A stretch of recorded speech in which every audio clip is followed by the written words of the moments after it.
Sebelum Bante melakukan sesi sharing Dhamma pada kesempatan malam hari ini, kita bersama-sama bersikap menjadi. Dia akan melakukan penghormatan kepada Buddha. Namo tassa bhagavato arahato sama sambuddhassa. Namo tassa bhagavato arahato sama sambuddhassa. Namo tassa bhagavato arahato sama sambuddhassa.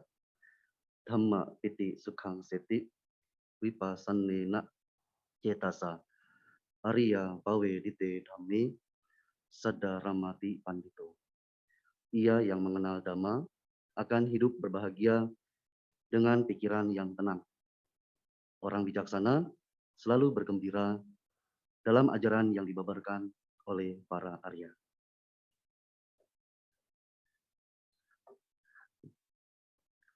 Selamat malam semuanya, Namo Buddhaya.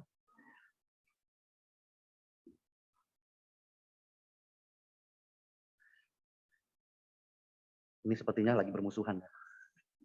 Duduknya jauh-jauhan ya.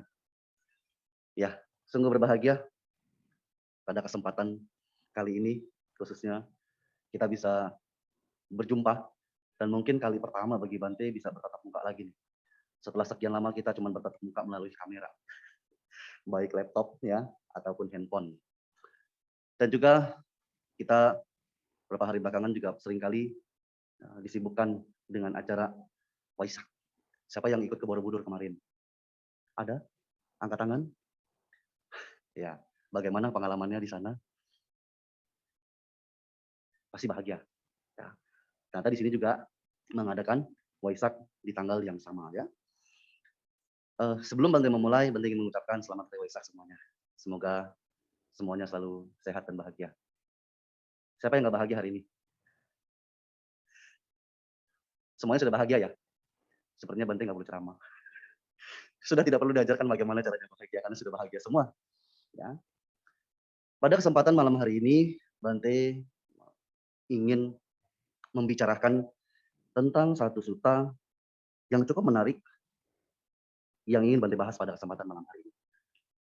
Kita tahu bahwasannya di dalam kehidupan kita tidak terlepas dari yang namanya teman-teman, ya, ataupun lingkungan di dalam sekitar kita, dalam kehidupan kita. Tetapi di antara banyak sekali orang-orang, pasti juga ada orang-orang ataupun teman-teman yang baik dan teman-teman yang tidak baik. Tadi Bante menyampaikan di awal, ketika kita bisa mengenal Dhamma, ya, kita akan mempunyai kehidupan yang berbahagia dengan pikiran yang tenang. Di dalam kehidupan kita bertemu dengan teman-teman yang tidak baik, kadang-kadang membuat batin kita gundah gelisah. Kenapa ya dia kayak begitu ya? Kenapa dia sifatnya tidak baik? Nah, sebelum kita mengucapkan kata-kata yang demikian, kita harus bisa melihat ke dalam batin kita. Karena itu inti dari ajaran Buddha, ya kan? Kita walaupun punya mata yang kita anggap mata kita normal, kita bisa melihat objek di luar dari tubuh kita dengan baik. Tetapi apakah pernah berpikir kita melihat ya secara langsung batin kita yang bergejolak? Di belakang kedengeran kan, Saudara Bante ya? Batin kita bergejolak.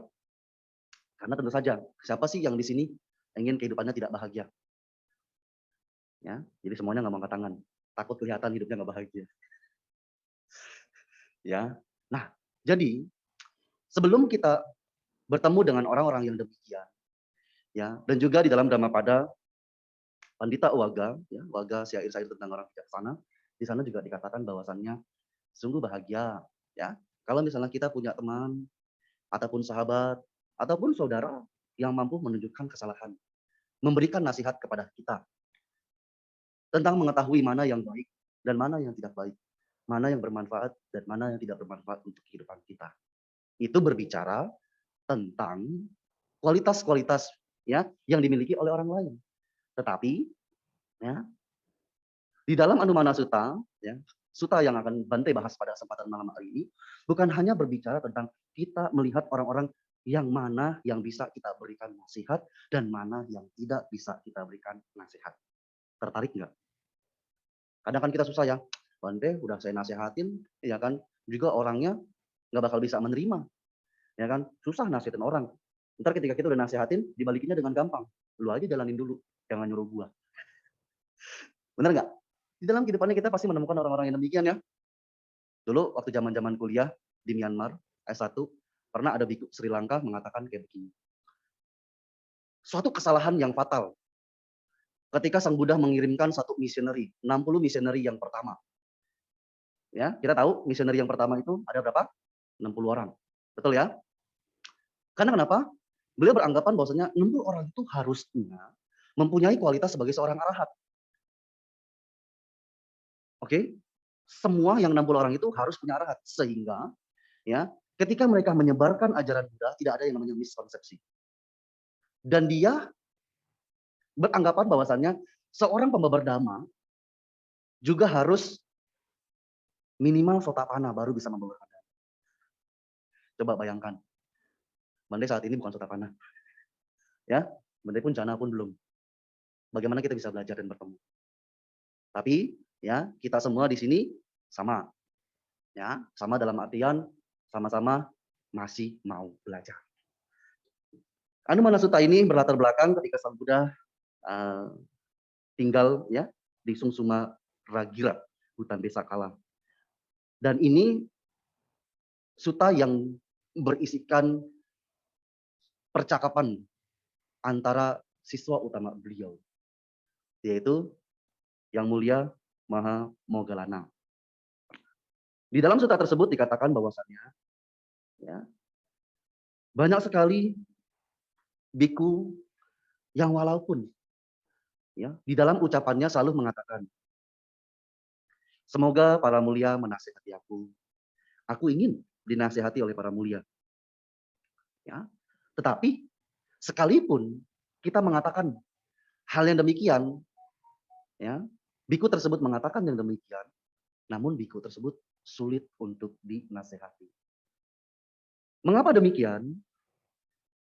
Terdapat berbagai macam kualitas-kualitas yang membuat seseorang sangat sulit untuk dinasihati. Pasang kupingnya baik-baik. Sekaligus coba diselidiki. Apakah kita semua masih mempunyai kualitas yang demikian? Yang pertama adalah jika kita masih mempunyai yang namanya keinginan-keinginan jahat. Kita dikuasai oleh keinginan-keinginan jahat. Keinginan-keinginan jahat ini dengan catatan, dengan pikiran di dalam pikiran kita, ya, membalas apa yang dilakukan oleh orang lain. Misalnya, kadang-kadang kita kan sudah belajar dhamma. Juga sering kali setiap kebaktian kita akan selalu mengucapkan kata-kata, oke, meditasi selesai, sabi saka bawantu sukitata, semoga semua makhluk hidup berbahagia, kecuali musuh saya. Tunggu dulu Bante. Musuh saya itu di list yang sekian. Tunggu. Padahal ya kita sendiri yang merusak tata bahasa Pali. Ya, di sana nggak ada kata-kata kan, kecuali musuh saya. Semuanya kita perlakukan sama. Jadi sekalipun ya kita disakiti oleh orang-orang yang berada di sekitar kita, apa yang harus kita lakukan? Oh, kalau saya mah nggak terima Bante. Saya omelin balik. Ya, habis kalau misalnya nggak diomelin balik, saya ngerutu di dalam, stroke sendiri saya. Saya omelin balik. Tetapi apakah hal yang demikian merupakan contoh sebagai seorang murid Buddha yang baik? Kita bisa belajar banyak tentang cerita-cerita yang ada dalam Tipitaka. Bagaimana sekalipun Guru Agung kita Buddha Gautama difitnah ya oleh siapa? Seorang perempuan yang mengaku dihamili oleh Buddha. Ayo, siapa yang pintar angkat tangan. Sekalian kita main kuis-kuis biar nggak ngantuk. Siapa? Cinca Mana Wika. Akhirnya Dewa Saka mengirim utusan. Ya, utusan tersebut menjadi seekor tikus dan menggigit ya kain yang ada di dalam perut beliau. Cinca Manawika. Beliau sangat tenang, diam. Kita nggak bakal bisa berpikir bahwasannya, aduh, karma buruk berbuah. Ketika lagi diomelin misalnya gitu kan, ngomongnya kenceng-kenceng, karma buruk berbuah. Oh, orang yang denger itu pasti langsung marah-marah lagi, apalagi orang tua.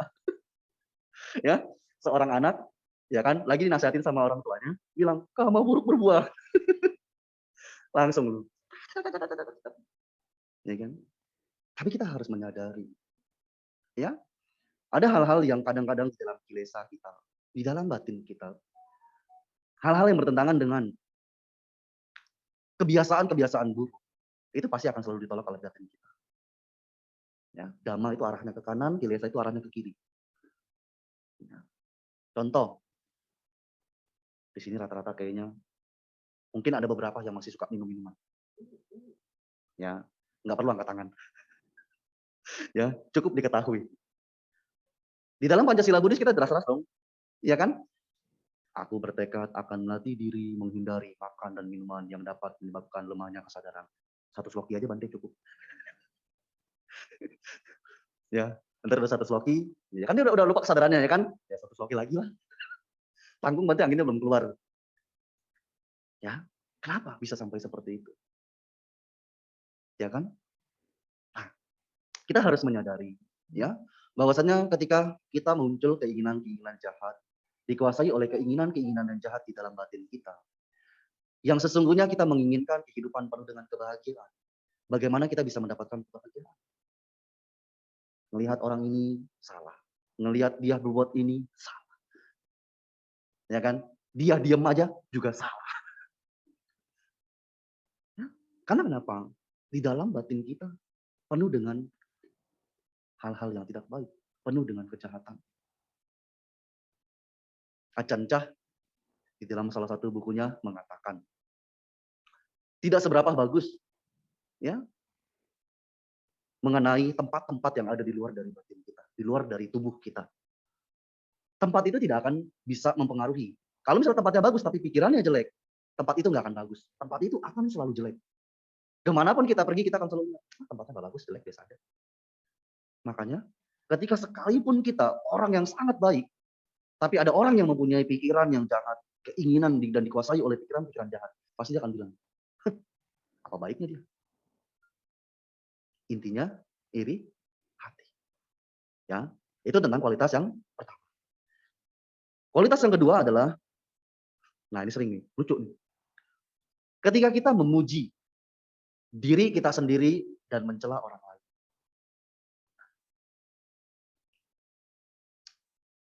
Nah, masih kurang.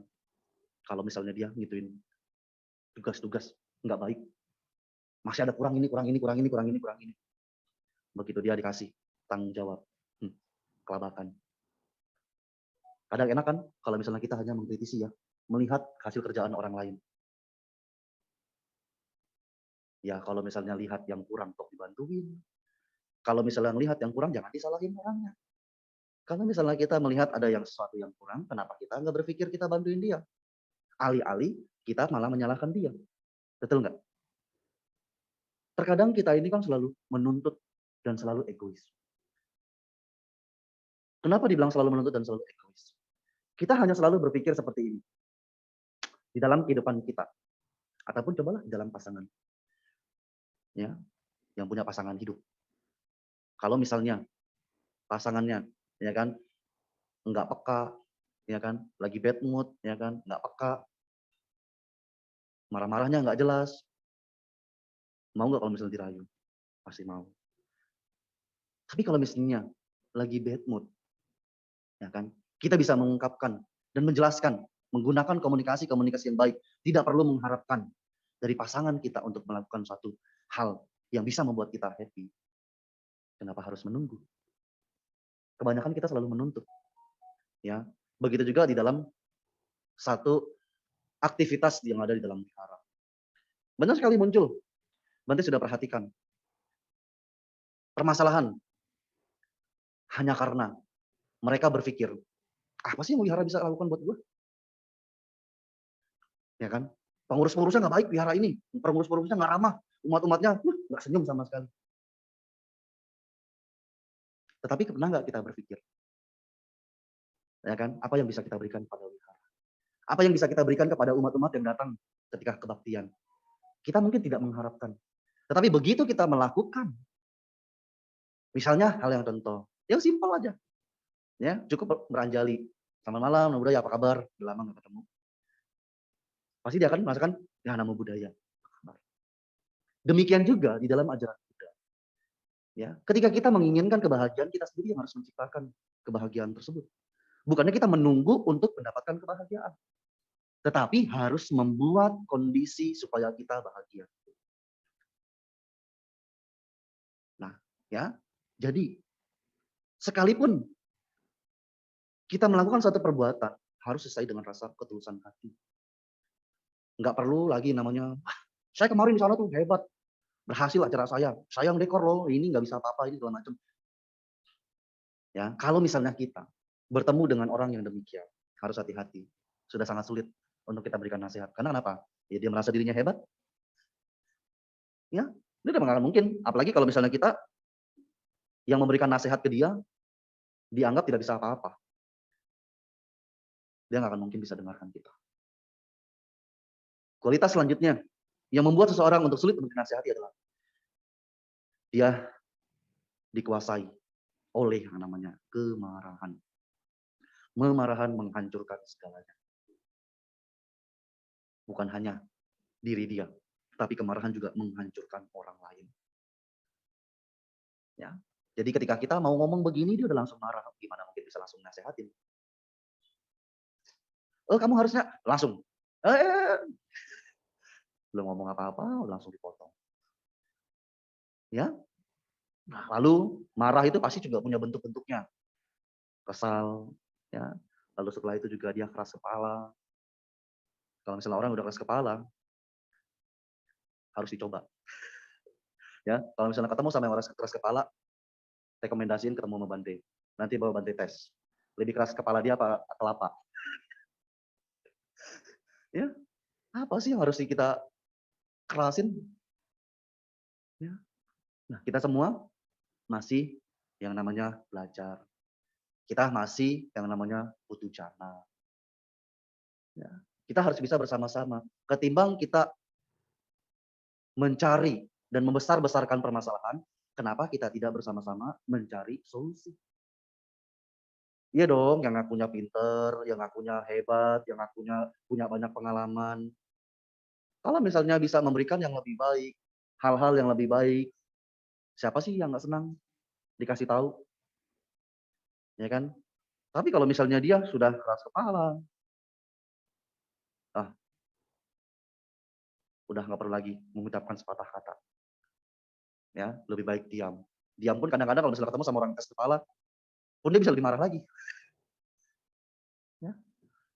Nah, lalu ketika kita memberikan nasihat, ya, dia juga bukannya berterima kasih, malah nasihatin kita balik, menegur kita balik. Kualitas yang demikian juga membuat kita menjadi sulit untuk dinasehati. Ya, selain kita ditegur, kita juga diremehkan, kita ditegur balik. Lalu juga ketika kita lagi menasehati, dia menerimanya dan berbicara tentang muter-muter topiknya yang nggak jelas, seolah-olah dia itu nggak mau untuk menerima nasihat kita. Ya, dan juga bukan hanya dia muter-muter, tapi dia nggak terima, dia kesel, ya, dia marah. Lalu sekalipun dia sudah dinasehati, tapi dia nggak merubah perilakunya. Intinya kita ngomong apa, ya kan, didengerin masuknya dari kuping kanan. Ya bagus kalau misalnya keluarnya dari kuping kiri, masih lewatin dikit lah, ya. Tapi kalau misalnya udah masuknya kuping kanan langsung dipentalin lagi, ya, udah nggak ada nyangkut-nyangkutnya sedikit pun. Jadi susah, ya.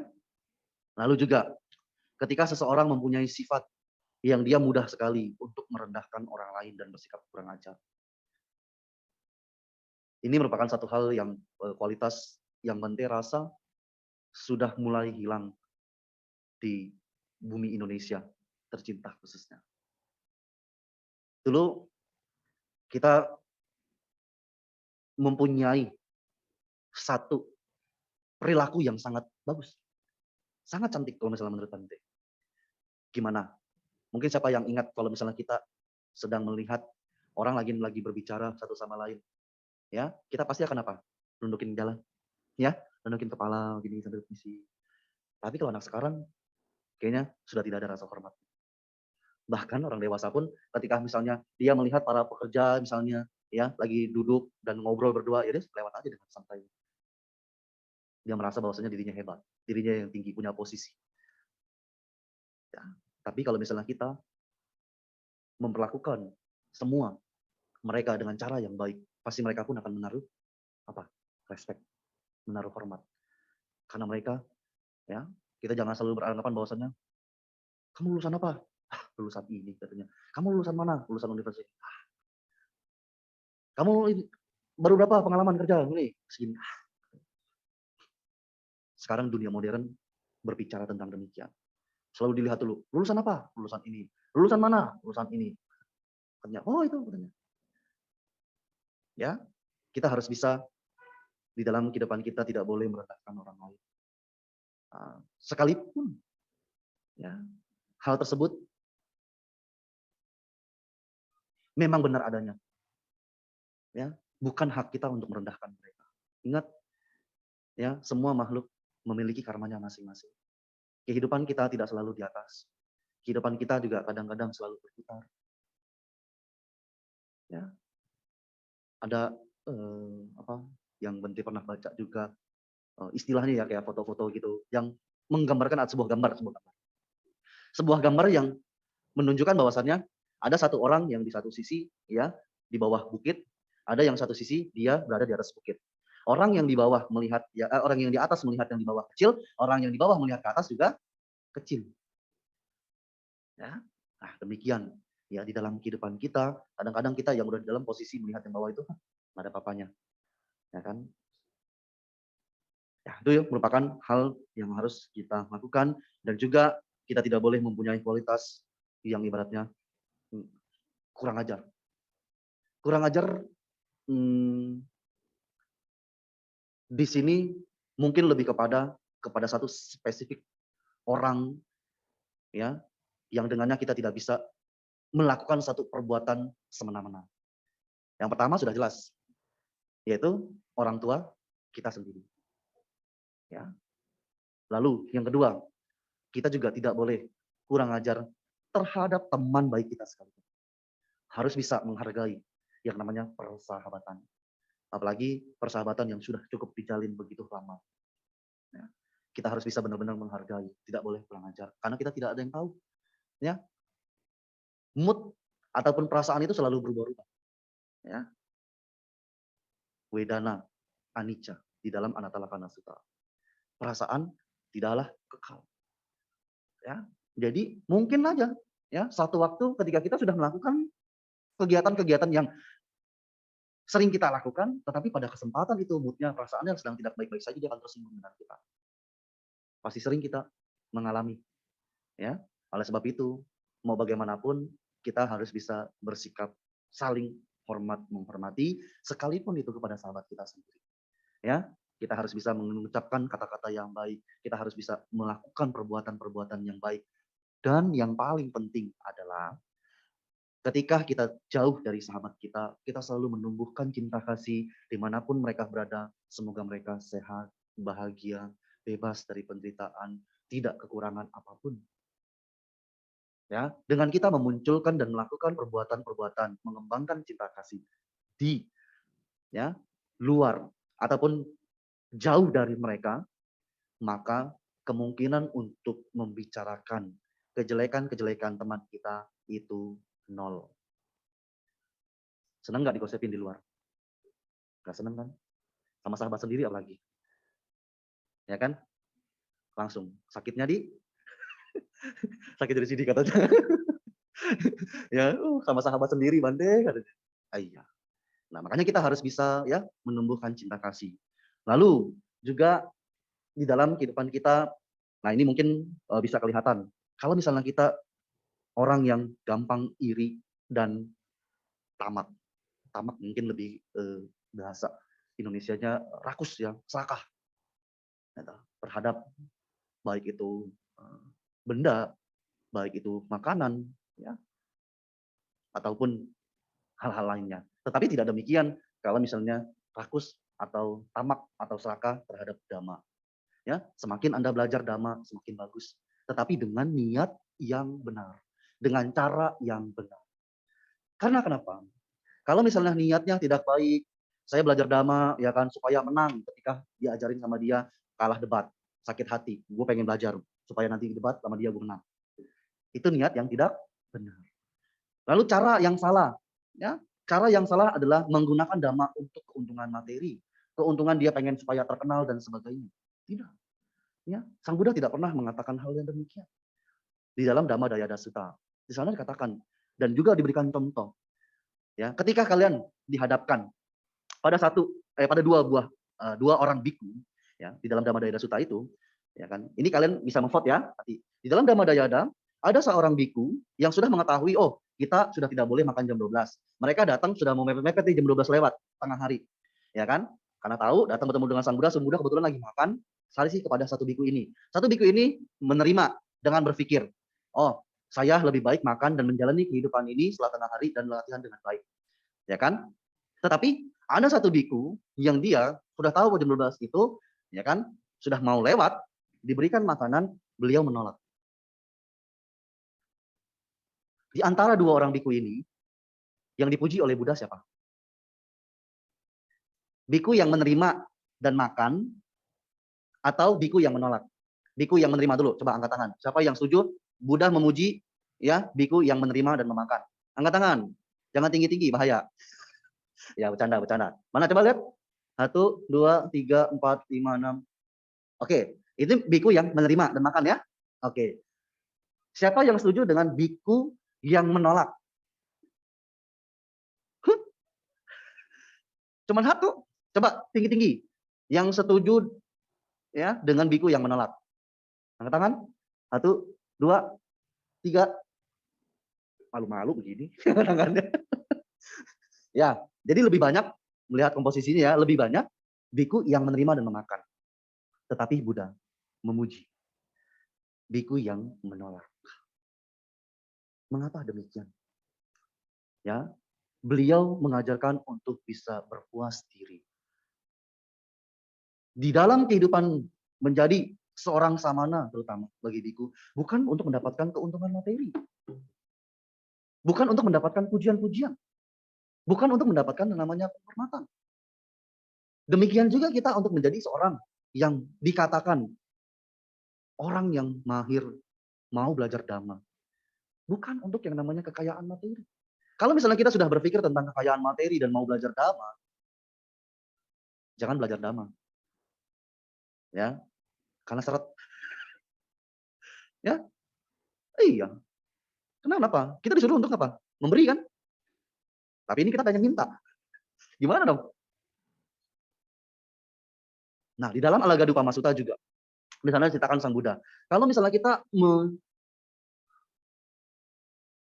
melaksanakan dan menjalankan dhamma dengan cara yang salah, itu diibaratkan seekor ular, ya kita tangkap dengan cara yang salah, kita tangkap dia dari buntutnya, apa yang akan terjadi? Dia akan mematuk kita dan kita akan celaka. Setuju? Bagaimana cara yang benar untuk menangkap ular? Yaitu di kepalanya.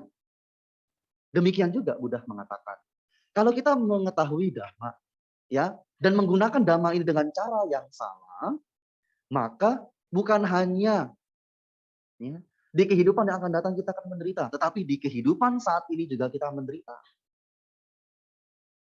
Karena menggunakan dhamma dengan cara yang salah. Oleh sebab itu, di dalam Dhamma pada 719, ya, Dhamma Piti Sukang Seti. Wipassanena Cetasa. Arya Pawedite Dhamme Sada Ramati. Artinya, ketika seseorang ya yang mengenal Dhamma, dia akan berbahagia. Karena kenapa? Pikirannya tenang. Pikirannya itu tidak lagi yang namanya, aduh kenapa saya seperti ini, ya. Saya sudah sering kali banyak melakukan perbuatan-perbuatan yang baik. Saya kalau misalnya wihara sana, wihara sini, ya udah ngomong kayak gitu.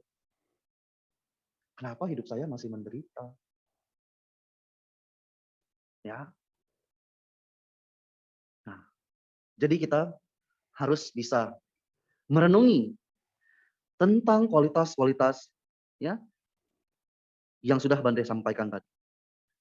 Pertama, kita kalau misalnya memiliki keinginan jahat ya dan dikuasai oleh pikiran-pikiran yang jahat, lalu kita memuji diri sendiri, mencela orang lain, kita dikuasai oleh kemarahan, kesal, keras kepala, lalu juga menegur balik, meremehkan, berputar-putar, ya, nggak mau menerima nasihat yang sudah disampaikan, lalu juga kita tidak mau memperbaiki perilaku kita, merendahkan orang lain dan kurang ajar, iri dan tamak, menipu dan curang, ya, melekat pada pandangan-pandangannya sendiri, maka kita menjadi orang yang sulit untuk dinasehati. Tetapi kalau misalnya tidak ada kualitas-kualitas yang demikian di dalam batin kita setelah kita memeriksa dan merenungi, ternyata saya tidak mempunyai keinginan jahat sama sekali. Ya, saya tidak pernah mau membalas apa yang sudah dilakukan oleh dia kepada saya. Saya menerima dengan lapang dada, dinasehati, diberikan pengetahuan yang baru. Maka berbahagialah kita di dalam kualitas-kualitas yang sudah kita miliki. Berarti Anda di jalur yang benar. Apakah cukup berpuas diri? Tidak. Terus kembangkan hal-hal yang baik yang belum muncul. Ya, jangan hanya ketika kita sudah, oh saya sudah tidak ada lagi kualitas-kualitas yang membuat saya untuk sulit dinasehati. Tetapi kembangkan kualitas-kualitas yang baik yang belum muncul.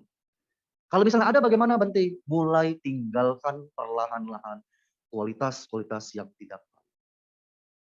Makanya kenapa? Ya, semakin kita belajar dhamma, yang tadinya kita suka kesel, suka marah. Kalau misalnya kita, oh iya, saya masih punya kesel ya, saya masih punya marah, saya nggak boleh marah-marah, saya nggak boleh gampang kupingnya tipis ya, harus kupingnya tebel. Supaya saya nggak gampang marah-marah. Makanya dia akan selalu berubah. Lebih bahagia nggak? Lebih bahagia.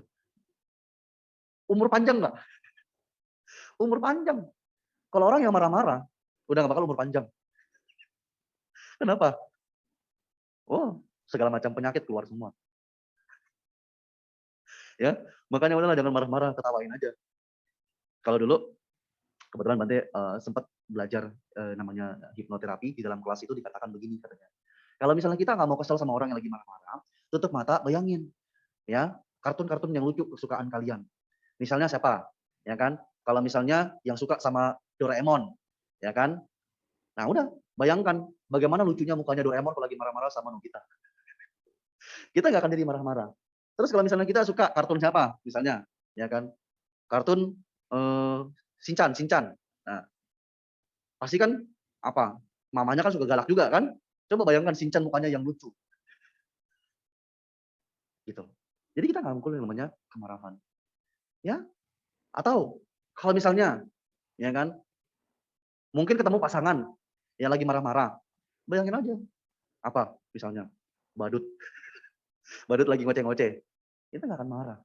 Ya, itu semua adalah bagaimana kedewasaan, kebijaksanaan batin kita. Nah, disinilah tempat bagaimana kita untuk bisa mendewasakan, membuat batin kita menjadi bijaksana. Sering-sering untuk bisa mendengarkan dhamma. Ya, syukur-syukur kalau misalnya bisa datang. Butuh effort yang sangat luar biasa, butuh semangat untuk mengalahkan ya namanya kilesa. Aduh, udah capek-capek aktivitas seharian.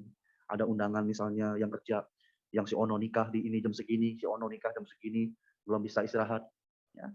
Tadi juga Bante pagi diundang untuk waisakan di hutan Jambe, Tiga Raksa. Ya, daerah Tiga Raksa sana. Ada 6 orang. Nanti hari Selasa baru berkurang 1. Sudah selesai masa tahanannya. Ya, lama-lama berkurang. Ya. Baru pulang tadi jam 3. Nanti perjalanan lagi. Ya. Banyak sekali. Tapi Bante bisa bertemu dengan teman-teman semua bahagia. Ya, dan juga merupakan satu pengalaman yang baru untuk bisa berbicara di depan Bapak, Ibu semua. Ya, mungkin juga yang sudah cukup senior. Ya, nggak gampang. Dulu waktu awal-awal di sini, tangan semua badan gemeter. Ya, ini mata ke sini semua gitu kan, Bante harus melihat ini satu persatu. Nggak mudah. Nah, tapi menjadikan sebuah pengalaman. Nah, di dalam kehidupan kita, ya, kita pasti akan menemukan orang-orang yang mempunyai kualitas-kualitas yang sudah Bante sebutkan tadi. Dan juga ingat, kita belajar Dhamma bukan untuk merubah orang lain. Kita belajar Dhamma untuk merubah sifat-sifat yang tidak baik di dalam diri kita untuk menjadi lebih baik. Ya, bahkan Sang Buddha sendiri pun tidak bisa memberikan pencerahan kepada semua orang. Tetapi Buddha hanya memberikan arahan kepada orang-orang yang mempunyai potensi. Ya, demikian yang Bante bisa sampaikan pada kesempatan malam hari ini. Semoga apa yang Bante sampaikan dapat menambah pengetahuan, ya, menambah manfaat, menambah satu perenungan di dalam kehidupan kita sehari, dan semoga semua makhluk hidup berbahagia. Salam nama budaya Bante. Budaya. Nama saya Niko Bante. Ya. Jadi kan temanya kan berbahagia Bante ya. Nah, saya mau tanya nih Bante ya, apakah di dalam Buddhis itu kita itu mencari bahagia Bante? Nah, kalau mencari bahagia, apakah itu bisa dikatakan melekat Bante? Soalnya saya melihat kan orang berkata di dalam Buddhis kita ini mencari mencapai ke arah itu kebahagiaan. Kalau menurut saya kalau mencari kebahagiaan itu berarti masih ada melekat Bante. Gimana bisa dijelaskan Bante? Terima kasih Bante. Ya, terima kasih. Pertanyaan yang bagus. Bante ingin mengutip satu sutta untuk menjawab, yaitu di dalam Alaggadupama Sutta. Alaggadupama Sutta itu merupakan sutta yang sangat bagus. Di awal Sang Buddha memberikan satu perumpamaan tentang bagaimana berbahayanya ketika kita menggunakan Dhamma dengan cara yang salah. Yang diibaratkan seperti kita tadi menangkap seekor ular. Dan yang kedua adalah perumpamaan tentang rakit. Di dalam perumpamaan tersebut Sang Buddha mengatakan begini. Ketika kita menggunakan rakit untuk mencapai tujuan kita, ketika kita sudah sampai di dalam tujuan kita, apakah rakitnya tersebut harus kita bawa-bawa?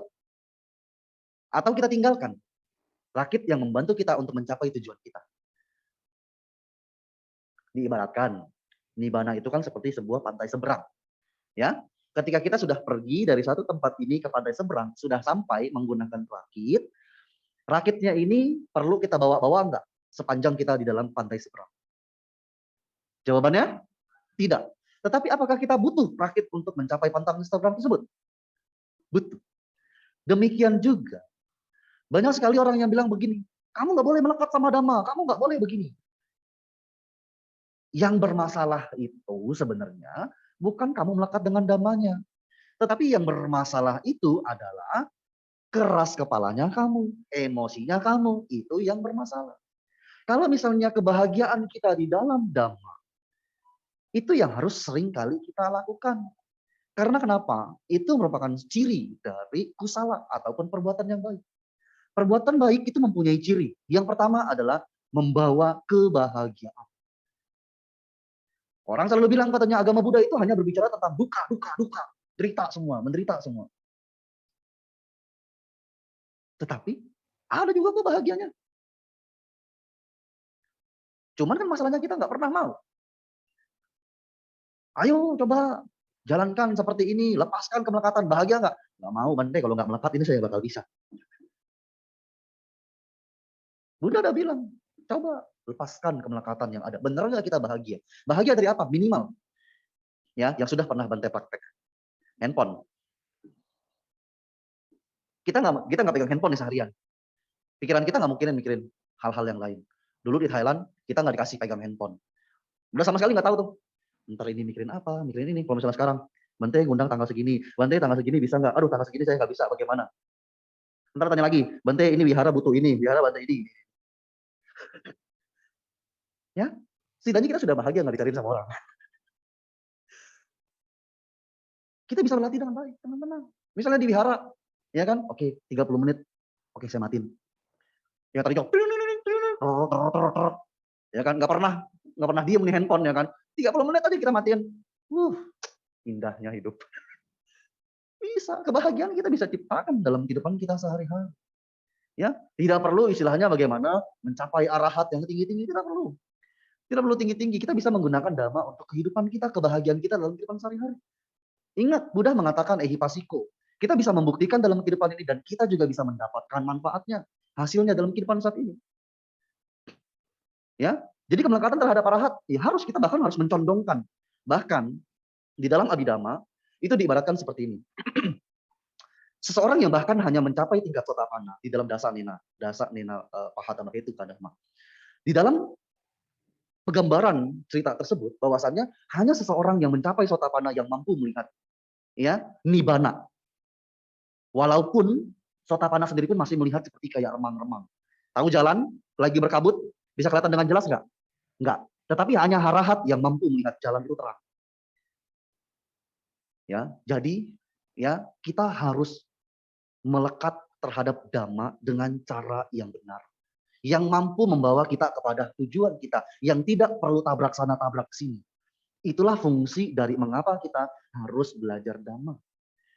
Ya, banyak orang yang bilang katanya kamu nggak boleh terlalu aktif di wihara, kamu apa dhamma, apa dhamma, apa dhamma. Nah itu yang juga harus kita perhatikan.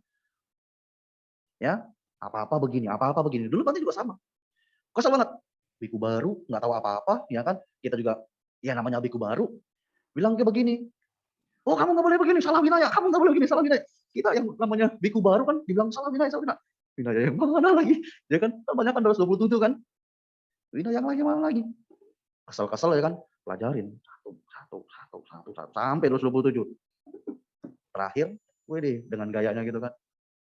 Udah jangan banyak ngomong, mana referensinya. Selesai.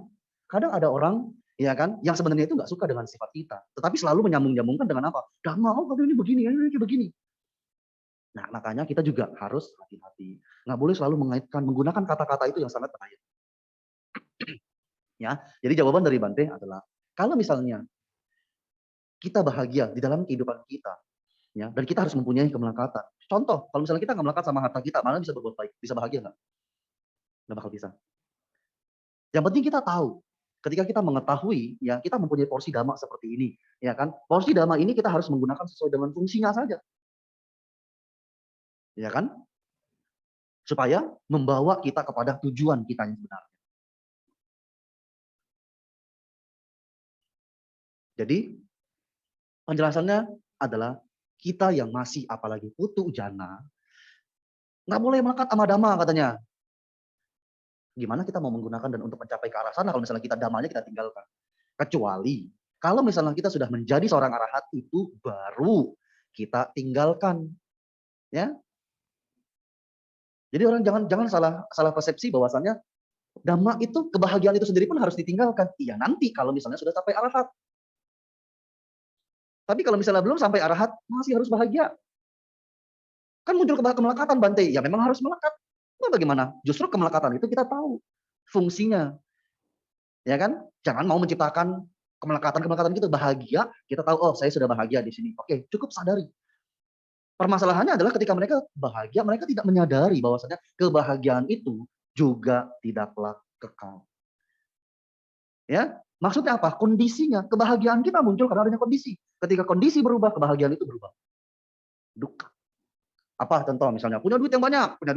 Kebahagiaan kita muncul karena duit yang banyak. Duitnya habis, bahagianya kemana? Lenyap. Kita punya pasangan, ya nunggu nanti pasangan, saya bisa bahagia. Dapat pasangannya nggak sesuai dengan apa yang diharapkan. Bahagia nggak?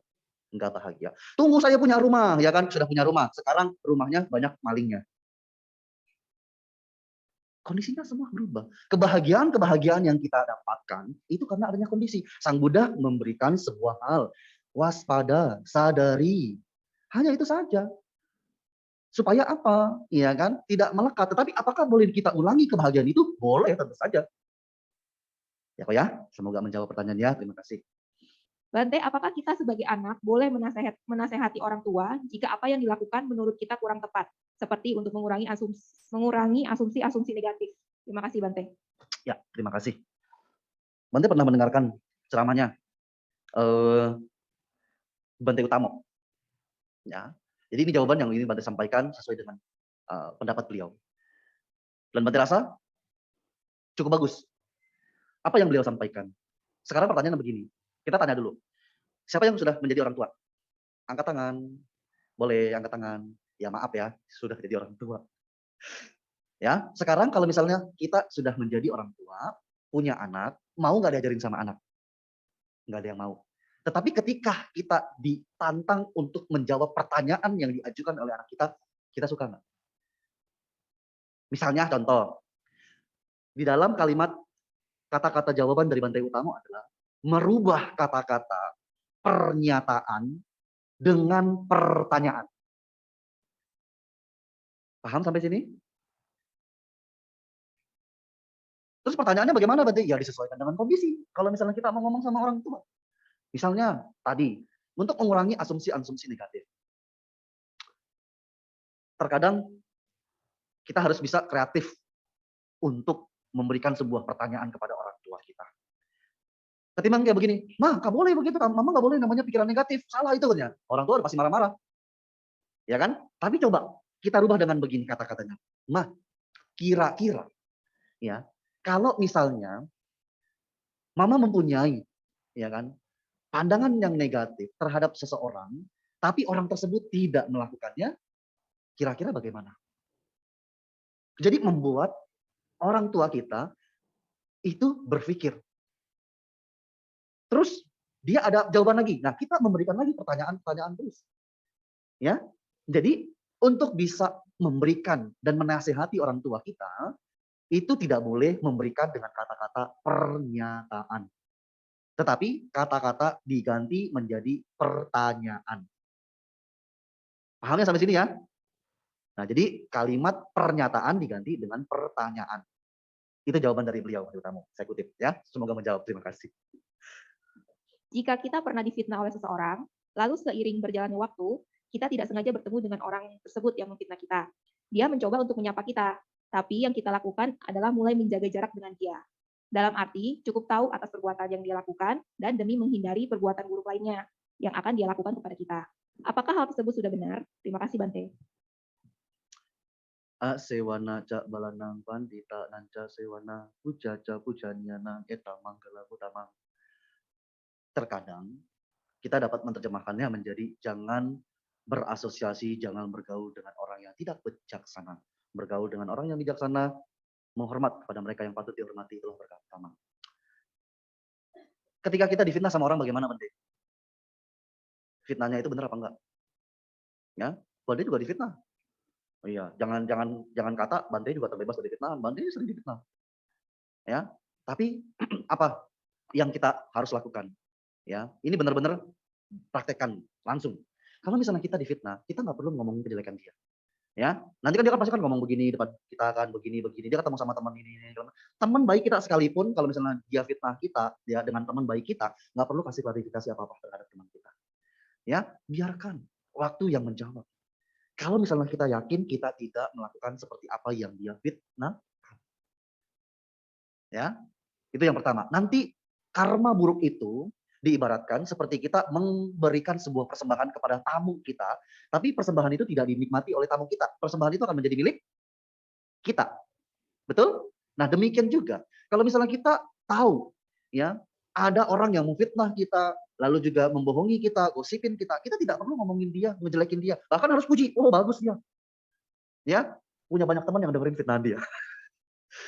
Ya, kita nggak perlu balas respon itu. Cepat atau lambat, ya, ketika kita tidak menerima, fitnahan itu akan kembali kepada dia. Karma buruk itu akan kembali kepada dia. Ya, kita cukup sadar. Oh, ternyata seperti ini. Terus bagaimana Bante ke depannya ketika lagi bertemu? Ya, biasa saja. Ya, memenang, mengalahkan diri sendiri. Ya, kita tidak membalas kejahatan dia. Kita malah membuat apa? Memancarkan cinta kasih kepada dia. Kita yang bahagia, kita yang biasa-biasa saja. Kan pasti dia salah tingkah sendiri. Bener nggak? Kalau orang yang jahatin kita, pasti nanti dia yang salah tingkah sendiri ketika ketemu sama kita. Ya kita buat apa hidup susah-susah? Hidup udah susah, tambah susah, ya kan? Ketemu begini salah, bahagia. Tetapi ingat, ya kita renungkan sesuai dengan tadi. Benar nggak saya seperti ini?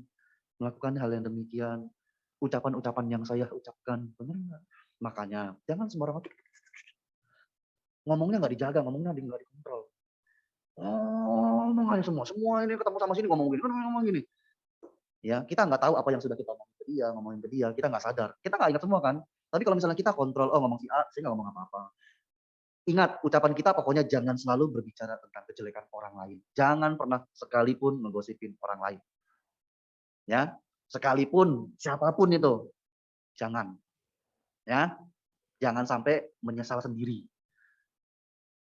Nah, jadi jawaban Bante adalah ketika kita difitnah seperti itu, wah, nggak apa-apa, ketemu sama dia, oh, kalau misalnya bisa langsung saudara, wow, kamu budaya selamat malam. Wah, berarti kita jadi pemenang, ya? Itu jawaban dari Bante, semoga menjawab. Terima kasih. Pertanyaan saya ini ya Bante ya, mungkin juga bisa dikatakan sharing juga. Saya punya anak 2, ya, cewek. Dia sekolah Trirana. Sekolah dia itu kan Buddhis kan. Saya juga bingung. Setelah dia habis sekolah, tamat, dia kan masuk kuliah. Setelah dia masuk kuliah, berdua sama adiknya ya, langsung masuk ke gereja, masuk Kristen. Langsung dibaptis. Sebelum dibaptis itu dia memang ada izin. Kan harus ada izin sama orang tua. Terus dia izin sama saya, dia tanya, "Pak, saya mau pindah agama ya." Saya tanya, "Kenapa?" Saya merasakan di sana lebih cocok, lebih nyaman. Nah, malah setelah dia masuk, saya izinkan, setelah dia masuk, saya diajak lagi ke sana untuk masuk ke Kristen. Terus saya penasaran, saya ikutin. Saya masuk ke sana, saya lihat belum dibaptis, saya mau lihat apa sih sebetulnya di dalam itu pengaruh besar gitu. Rupanya saya ngelihat karena dia merasa apa tuh dia di dalam gereja itu merasakan lebih nyaman karena mereka kumpul nyanyi, mereka itu bisa membagi suka dukanya. Di sana mereka kan ada kelompok-kelompok gini, sering begini. Nah, dari situ kenapa di Buddhis kita itu nggak ada yang kumpul buat untuk saling tukar-tukar apa itu namanya sharing-sharing gitu, kelompok-kelompok begini. Jadi saya ngelihat banyak orang Buddhis banyak pindah karena mereka merasa nyaman gitu. Apalagi mereka kan ada kelompok gini nanti, oh teman kita ada sakit, ada butuh kerjaan atau apa gitu, mereka kan saling membagi. Terima kasih Bante ya. Cuma saya pertanyaan saya itu salah kalau menurut Bante saya mengizinkan gitu. Terima kasih Bante. Ya, terima kasih.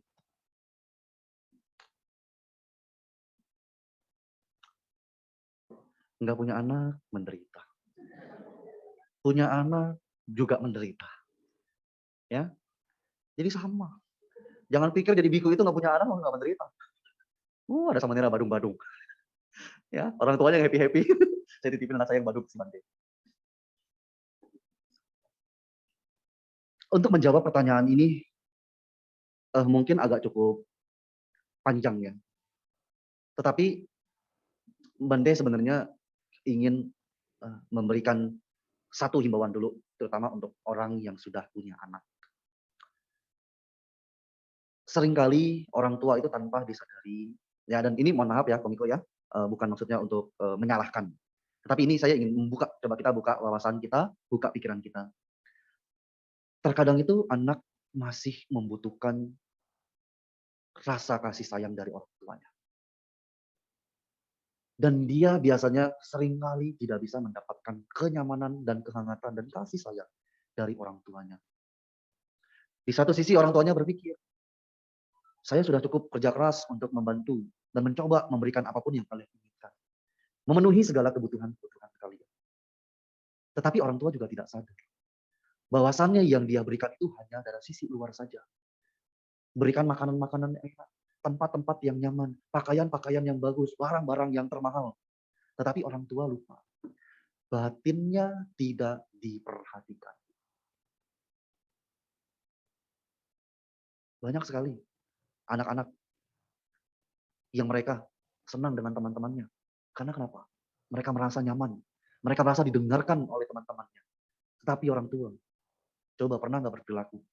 Ma, Pa, ini loh tadi begini-gini. Udah besok aja kamu ceritanya. Ma, Pa, besok ini begini, Sandi begini. Oke, besok nanti kita jalan. Siapa yang pernah melakukan kayak begitu? Tidak pernah memberikan sedikit waktu untuk mendengarkan cerita-cerita yang mereka ingin sampaikan. Mereka ketemu dengan teman-temannya, orang tuanya masih bisa ketawa-ketawa, mengajak dia bicara, bermain bersama dia. Tetapi anak kita tidak pernah bisa bermain dengan kita. Kita selalu sibuk dengan kerjaan kita. Kita selalu sibuk dengan usaha kita. Oh ya udah. Ntar kalau misalnya orangnya itu nggak peduli dengan kita, jangan salahkan anaknya. Salahkan kita. Ingat, semakin lama waktu kita sebagai orang tua, semakin singkat. Ya, kita semakin menua, mereka semakin tumbuh. Ketika kita sudah tua, tidak bisa apa-apa lagi, mereka semakin tumbuh dan mereka punya power. Kita nggak akan diperhatikan. Nah, Bapak mau ini, katanya. Gak punya waktu, besok aja. Karma.